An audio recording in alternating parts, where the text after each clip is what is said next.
Good. All right. Everybody comfortable? Cool. All right.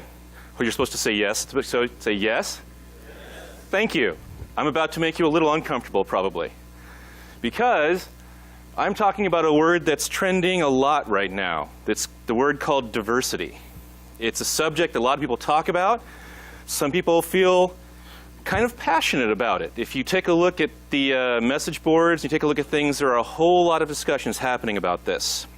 It's a term that we all think we know, yet it's a term that's been discussed from a business standpoint for going on 40, 50 years now, and yet we haven't seemed to come to a consensus about it. I would argue that maybe that's the reason that is because we don't actually know what that word means, or we don't know, or it means something we don't think it does. So to talk about that, let's do a quick little thought experiment. I want you to take a look at this picture. Now imagine this is a team that you're going to be working with. If you're working with this team, would you imagine this team is somewhat diverse? There seems to be a good cross-section of people on this team. Actually, this team, full disclosure, looks an awful lot like the team I work with, Electronic Arts. I think we do an excellent job of hiring people that are going to help us by bringing in different viewpoints and different markets and different cultures from all over the world to make products with a global reach. So, is this team diverse? Okay, those of you who think there's a trick, you're right. What if I were to tell you this team is consisting solely of mathematicians? And not just mathematicians, but people who teach it at a higher collegiate level or have written books that are then taught at the university level. Would you now say that team is diverse? Maybe not. So maybe our concept of diversity has different meanings than we think it does. Now I'm going to stand up here and tell you that I think a lot of you already have a better definition of that. We have it because we're gamers. We understand how to do certain concepts and certain things which make for diversity within our teams. And we have to do this because the things we're facing are going to be big and they're going to be tough, and there's challenges you have to do to make it. Now these are some of the things that we're going to have to kind of go over. This is a list done by Philip Drucker. I'm just going to kind of show it to you. Take a look at some of these things. I think these are some things that we at EA are facing right now. I don't think any of us has to kind of go into why things like company structure changes are big for EA. But in order to meet these challenges, you have to sort of do something within your team. And that's called balance your party. Now what this means is you try to find people that are going to be made up in your team that you do to solve a problem that are going to be appropriate to that problem you're going to be solving. Now, if those of you who are having struggle with that, here's a classic example of it. Or as we like to call it, the structured party and the 13 dwarven fighters and one halfling thief. Now we're all kind of laughing, but in The Hobbit, these were two different challenges than the Lord of the Ring or the Fellowship of the Ring. The Hobbit had an end goal they could see. It was a problem they knew. It was a journey they could define. And so they structured their team to meet that one specific goal. The Fellowship, on the other hand, had a vague goal they knew where they wanted to get to, but they had no idea what they would have to do to get there. So they balanced their party differently.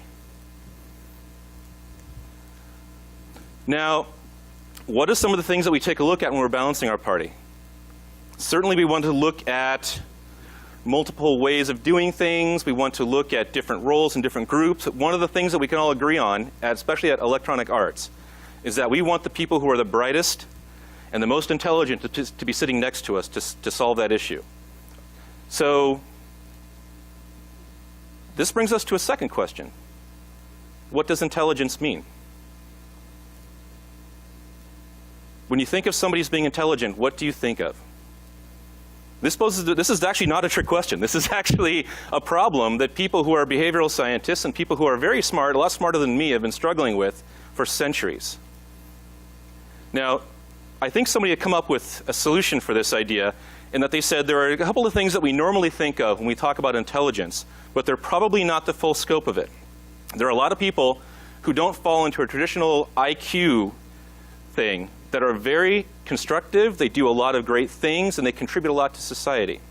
This gentleman was a professor called Drucker, and he came up with there actually being 8 specific types of intelligence. So when you're looking for building teams, you'll probably be looking for people that are doing something like this. Logical, mathematical, these are people who think in structured areas. They take complex problems and solve them at a very small level to come up with a solution. They think A plus B equals C. We have the linguistic thinkers. These are people who are good with words, but not just that, they're system thinkers, because words have no meaning without context. These are the types you probably think of when you think of intelligence. Most intelligence tests, most standardized testing, tests for these. But what are the other types? We have intrapersonal.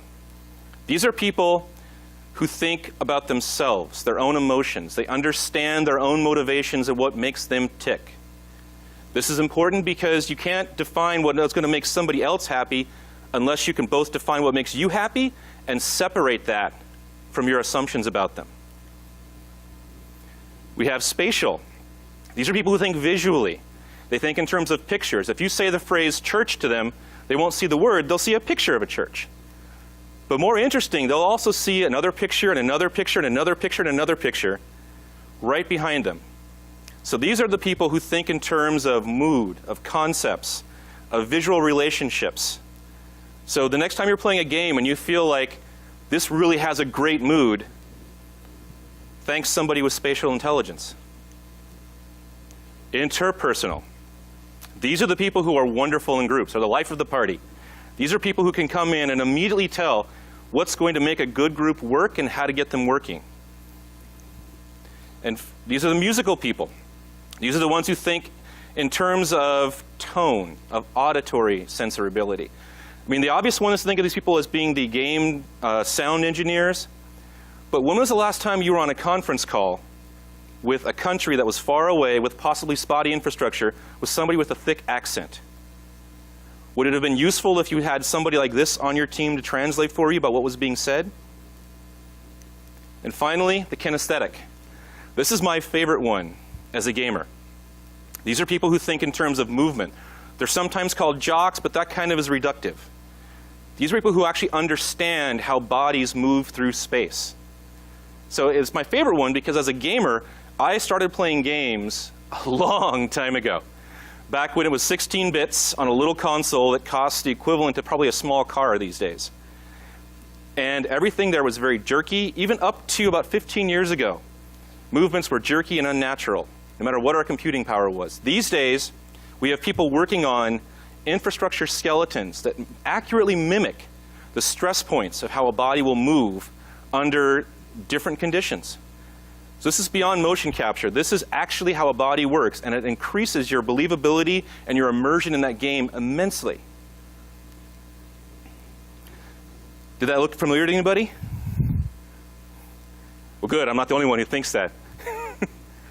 So what if we were thinking of all of these different types as if they were character stats? So a person is not just one or two of these. A person is all of these. And you're stronger in some and you're weaker in others. So how does this relate to you as you're staffing a team? Well, say you're staffing a team or possibly doing a role-playing game and you say, I need a magic user. You've got 2 different magic users here. Both are high in intelligence. One is going to be good for one sort of adventure, one is going to be good for another. But all you said is, I need a magic user. That's all you told your recruiter. That's all you're looking for. That's all you're doing your performance reviews for. People are not the role.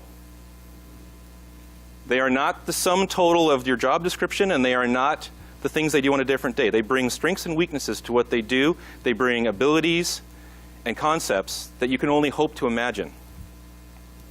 Let's take an example of what that would look like. Here's a typical job description from Electronic Arts. Full disclosure, this is a job description from my team that we're currently seeking for, so if this looks interesting. Now, the trouble is, not only is the print kind of small and it's a giant wall of words you probably can't look at. If you were looking at this, would you know if you were actually good for that job? I don't think I would. I would have to contact somebody I knew on the team or possibly talk to the recruiter so you get a better idea of that. What if we did something different? What if that was your job description? Even if it was just internal to your team, if you sat down and people came up with what is the whole sum total of the strengths and weaknesses that we're looking for that's going to be a rock star at this position?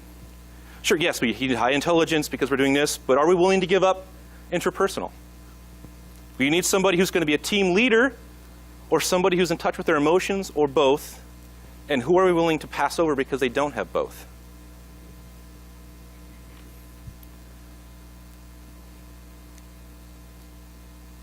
So this also brings us to what you can do with that. The big thing is, because we're probably not going to run out and develop character sheets for our job descriptions. But what I just posed was a single what if. What I'd like all of you to do when you leave here is to go away and ask the simple question, who are we filtering? Do our policies and our procedures and what we're looking for and what we promote for and what we do in our performance reviews, is that getting us the results that we think they are? Or are we just getting lucky? Is electronic art such a large net that we can pull in everybody we want to and we just happen to find somebody who's also good at this other thing? Is there something we can do to actively find these people? I just gave you one example. Come up with your own.